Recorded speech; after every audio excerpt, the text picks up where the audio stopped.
एक छोटे से गांव शिवपुर में विक्रम नाम का एक लकड़हारा अपनी दूसरी पत्नी कामिनी और अपनी पहली पत्नी के 2 छोटे बच्चों देवांश और अदिति के साथ रहता था। विक्रम दिन भर घने जंगल में लकड़ी काटता था और फिर शाम को उन्हें बाजार में बेच आता था। लकड़ियों को बेचकर उसे जो धन मिलता था, उसी से उसके परिवार का पालन पोषण होता था। जब लकड़हारा विक्रम सुबह लकड़ी काटने चला जाता तो उसकी दूसरी पत्नी कामिनी दोनों छोटे बच्चों को बहुत कष्ट देती थी। एक दिन वो मन ही मन सोचती है, अगर किसी तरह ये दोनों बच्चे यहाँ से दूर चले जाएं तो घर का बोझ हल्का हो जाएगा। कामिनी ये विचार कर ही रही थी कि एकदम से विक्रम आ जाता है।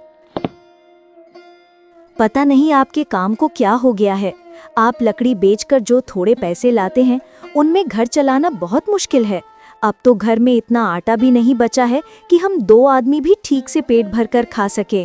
कामिनी, तुम इतनी चिंतित मत हो। मुझे विश्वास है भगवान ने चाहा तो ये मुश्किल भरे दिन जल्द ही समाप्त हो जाएंगे। ईश्वर ऐसा ही करे। मुझे आपसे एक जरूरी बात करनी है। मैं बहुत दिनों से ये सोच रही थी पर कहने की हिम्मत नहीं जुटा पा रही थी। अरे ऐसी क्या बात है जिसके लिए तुम इतना सोच रही हो? बताओ, क्या कहना चाहती हूँ? मैं चाहती हूँ कि आप देवांश और अदिति को कहीं दूर छोड़ आएं। अगर आप इन दोनों बच्चों को किसी अनजान जगह छोड़ आएंगे तो हो सकता है कोई दयालु व्यक्ति इन्हें अपनी साथ ले जाए और ये सुखमय जीवन जिए। वरना हमारे साथ रहकर तो ये धीरे धीरे भूख से मर जाएंगे। इन्हें किसी दूर जंगल में छोड़ आइए। तुम ये क्या कह रही हो कामिनी? मैं अपने जिगर के टुकड़ों को खुद से अलग कैसे कर सकता हूँ? ये बच्चे बहुत मासूम हैं। मैं इन्हें जंगल में कैसे छोड़ सकता हूँ? जंगल के हिंसक जानवर इन्हें खा जाएंगे। अगर आप मेरी बात नहीं मानते तो ठीक है। आप अपने इन मासूम बच्चों को यहीं अपने पास रखिए और अपने साथ इन्हें भी भूखा मरने दीजिए। वैसे भी हमारे पास खाने के लिए कुछ नहीं बचा है। ये बच्चे हमारे साथ रहते हुए भी भूख से तड़प तड़प कर मर जाएंगे। जंगल में छोड़ने से अच्छा है कि मेरे बच्चे मेरी आंखों के सामने रहें। भले ही भूखे रहें, मैं खुद भूखा प्यासा रह लूंगा, लेकिन अपने मासूम बच्चों को जंगल के हवाले नहीं करूंगा। अरे आप मेरी बात की गहराई क्यों नहीं समझते? अगर आप इन बच्चों को जंगल में छोड़ आएंगे तो हो सकता है कि किस्मत इनका साथ दे और भटकते हुए किसी ऐसी जगह पहुंच जाएं जहां इन्हें भरपेट भोजन मिल सके। यहाँ रहकर इनकी जिंदगी बर्बाद हो रही है। न तो हम इन्हें अच्छी शिक्षा दे पा रहे हैं और न ही ठीक से खाना खिला सकते हैं। इसलिए हमारी और इन बच्चों की भलाई इसी में है कि हम इन्हें कल किसी जंगल में छोड़ दें। कामिनी अपने पति को बहुत समझाती है और बहकाती है। विक्रम बच्चों को अलग करने से बार बार मना करता रहता है, लेकिन उस दुष्ट पत्नी के लगातार दबाव के कारण विक्रम को अंततः उसकी बात माननी पड़ती है। तुम इतना कह रही हो तो ठीक है, हम कल दोनों बच्चों को जंगल में छोड़ आएंगे। लेकिन कामिनी, मेरा मन बिल्कुल भी तैयार नहीं हो रहा कि मैं बच्चों को जंगल में छोड़ दूं। मुझे डर लग रहा है कि कहीं मेरे बच्चों को कुछ हो ना जाए। क्या आप समझते हैं कि ये सिर्फ आपके ही बच्चे हैं? मैंने इन्हें कभी पराया नहीं समझा। मैं इनकी बेहतरी के लिए ही ये कह रही हूँ। हम कल शाम इन्हें जंगल में छोड़ आएंगे। उसी रात अदिति और देवांश ने अपनी सौतेली माँ और पिताजी की बातें सुन ली थी। दीदी, हमारी सौतेली माँ और पिताजी हमें जंगल में छोड़ने की बात कर रहे हैं। अगर ये लोग हमें जंगल में छोड़ आए तो जंगल में हमें जंगली जानवर खा जाएंगे। दीदी, मुझे बहुत डर लग रहा है। बाई, डर तो मुझे भी लग रहा है। अगर आज हमारी माँ जिंदा होती तो हमें कभी जंगल में छोड़ने की बात नहीं होती। कल हमें ये लोग जंगल में छोड़ आएंगे। हमें जंगल से सुरक्षित वापस आने का कोई उपाय निकालना ही होगा।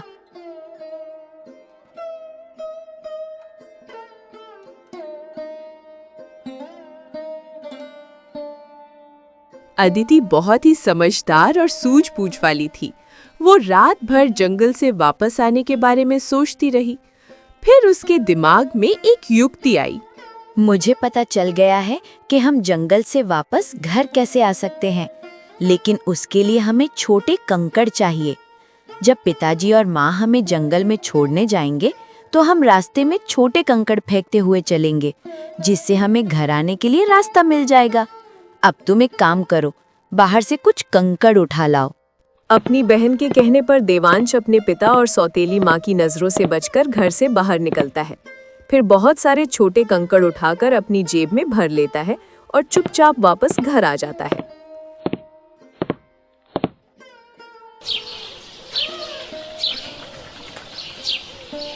अगले दिन कामिनी दोनों बच्चों से बोली, बच्चों, आज हम सब तुम्हारे पिताजी के साथ जंगल चलेंगे। वहाँ तुम्हारे पिताजी लकड़ी काटेंगे और हम लकड़ी काटने में उनकी मदद करेंगे, जिससे तुम्हारे पिताजी बहुत सारी लकड़ी काटकर बाजार में बेचाएंगे। फिर हम सब घर पर बहुत स्वादिष्ट भोजन बनाएंगे और मिलकर पेट भर खाना खाएंगे। कुछ देर के बाद विक्रम अपनी पत्नी और दोनों बच्चों को लेकर जंगल की ओर चल पड़ता है। रास्ते में चलते चलते अदिति चुपचाप कंकड़ फेंकती हुई चल रही थी। कुछ ही देर में सब घने जंगल पहुंच जाते हैं। फिर विक्रम दोनों बच्चों से कहता है, बच्चों, मैं लकड़ी काटने जा रहा हूँ। तुम्हारी माँ भी मेरी मदद करने मेरे साथ चलेगी। जब तक हम लकड़ी काट के लौटे, तब तक तुम इस बड़े पेड़ के नीचे बैठकर हमारा इंतजार करना। हम कुछ समय में वापस आ जाएंगे। ठीक है पिताजी, हम आपका यहीं इंतजार करेंगे, पर आप लकड़ी काटकर जल्दी आना। मेरे बच्चों, तुम परेशान मत हो। मैं कुछ ही देर में लकड़ी काटकर वापस आ जाऊंगा। विक्रम दोनों बच्चों को घने जंगल में छोड़कर अपनी पत्नी कामिनी के साथ घर चला आता है। दोनों बच्चे पूरा दिन विक्रम का इंतजार करते रहते हैं, लेकिन विक्रम वापस लौटकर नहीं आता। कुछ देर के बाद जब अंधेरा हो जाता है, तो दोनों बच्चों को उस घने जंगल में डर लगने लगता है। दीदी, मुझे बहुत डर लग रहा है। अब हम क्या करेंगे? अगर कोई जंगली जानवर आ गया तो वो हमें खा जाएगा। घबराओ मत देवांश, मैंने रास्ते में कंकड़ फेंक दिए थे। अब उन कंकड़ों की मदद से हम अपने घर पहुंच जाएंगे। दोनों बच्चे कंकड़ के निशानों का अनुसरण करते हुए रास्ता तलाशते हैं और अपने घर पहुंच जाते हैं।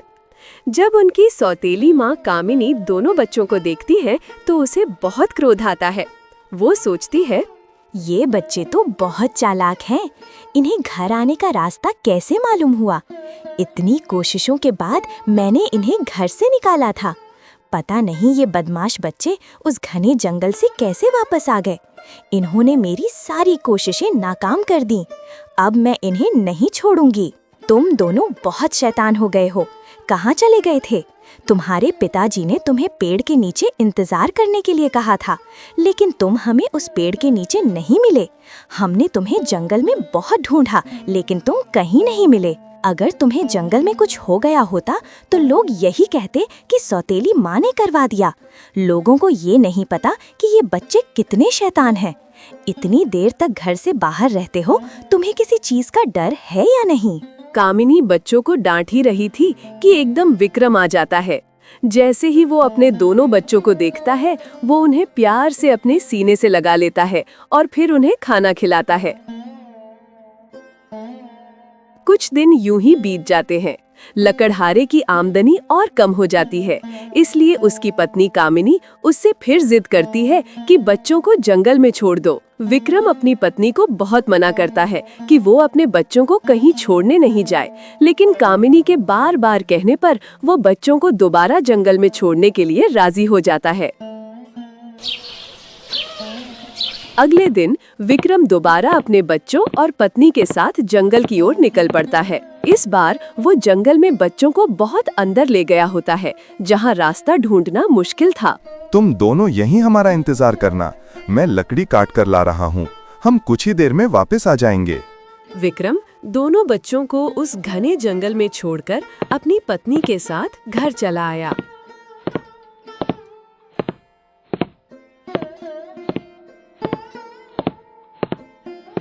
बच्चे काफी देर तक अपने पिता के आने का इंतजार करते रहे।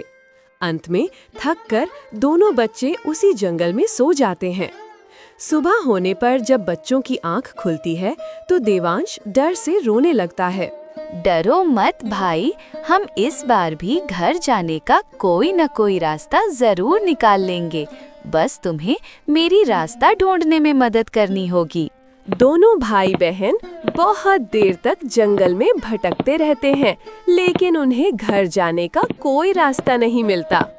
उसी जंगल में एक आदमखोर बुढ़िया रहती थी, जिसे इंसानों का मांस खाना बहुत पसंद था।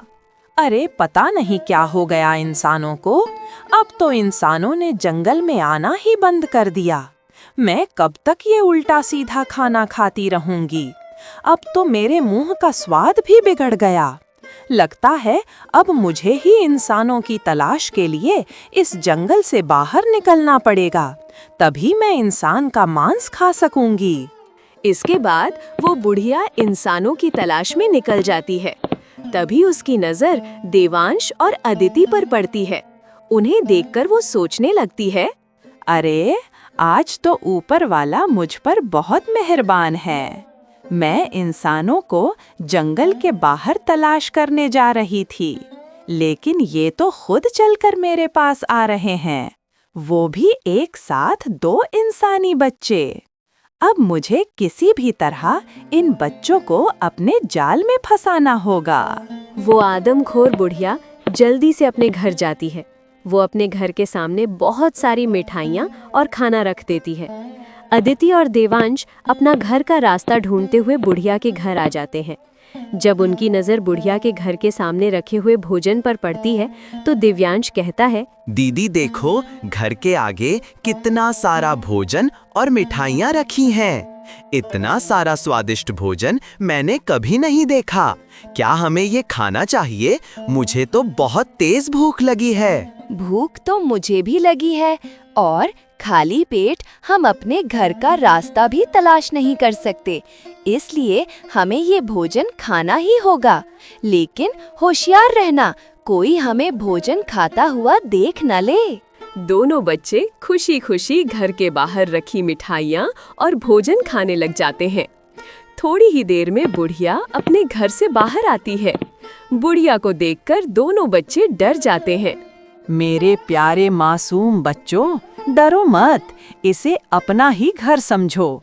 ये सब मिठाइयाँ तुम्हारे लिए ही हैं, जितना जी चाहे उतना खा लो। वैसे तुम इस घने जंगल में अकेले कर क्या रहे हो? तुम्हारे माता पिता कहाँ हैं?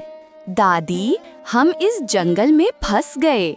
हमें अपने घर का रास्ता नहीं मिल रहा है। हम कब से अपने घर का रास्ता तलाश कर रहे हैं, लेकिन हमें अभी तक अपने घर का रास्ता नहीं मिला। घबराओ मत मेरे बच्चों, तुम्हें तुम्हारे घर का रास्ता जरूर मिल जाएगा। थोड़ी देर में दिन ढलने वाला है, इसलिए तुम्हारा इस जंगल में यूं अकेला फिरना सही नहीं है। यहाँ बहुत ही खतरनाक जंगली जानवर रहते हैं।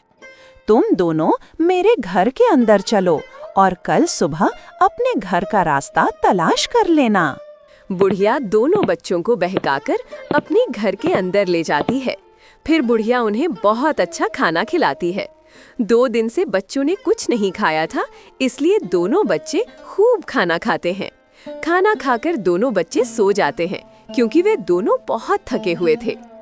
बच्चों को सोता देख बुढ़िया सोचती है, आज तो मजा ही आ जाएगा। आखिरकार आज मुझे इंसानी मांस खाने को मिल ही जाएगा। कब से तरस रही थी वे इंसानी मांस खाने के लिए।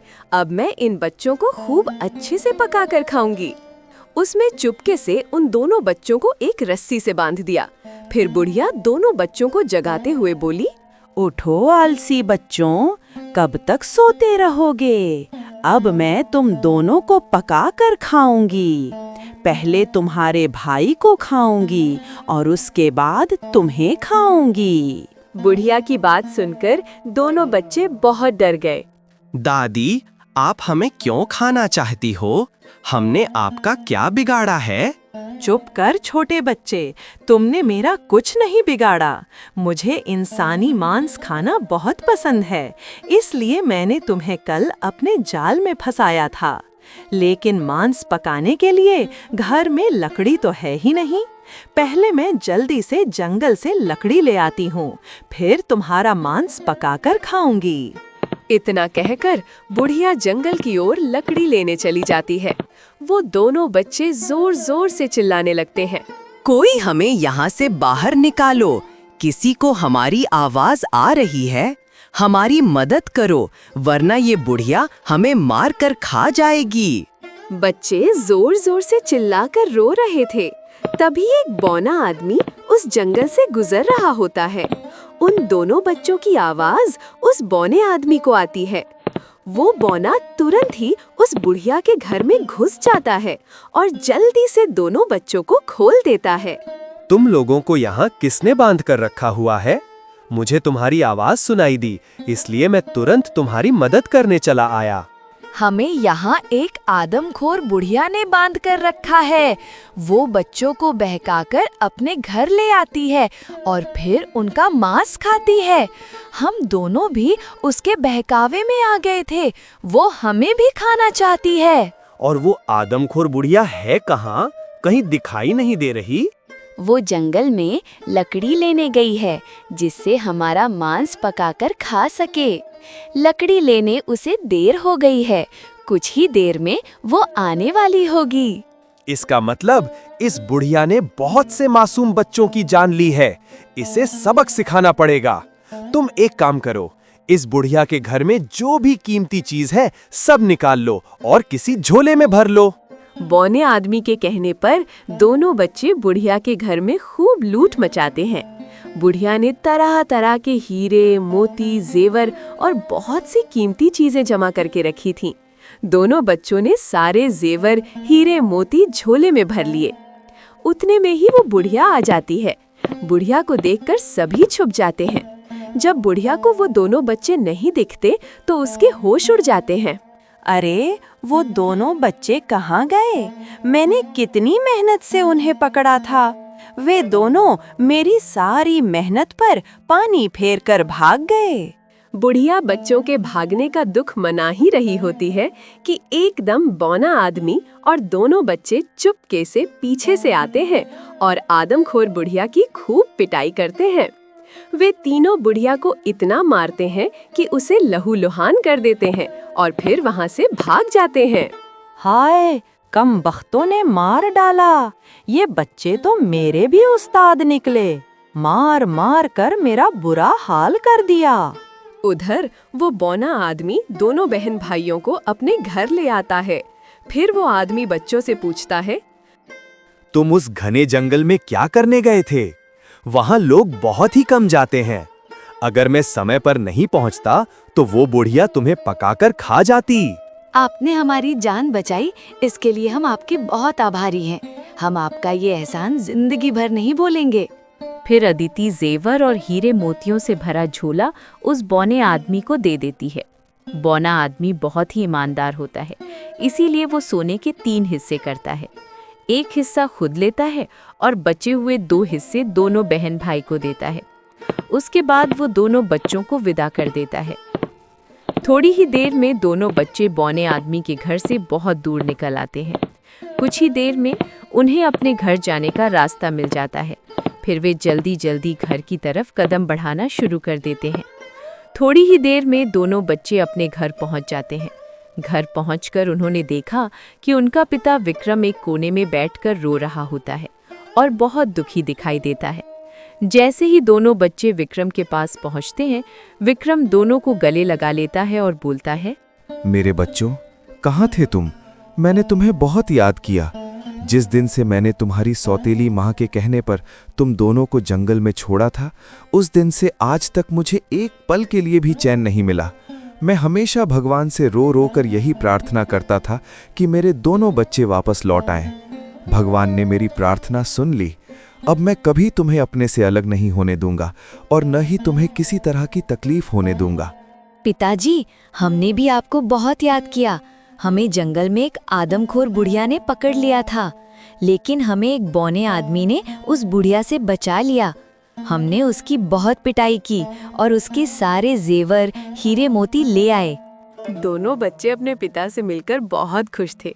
फिर उन्होंने सोने से भरा झोला अपने पिता को दे दिया। इतना सारा धन तो विक्रम ने अपनी जिंदगी में कभी नहीं देखा था।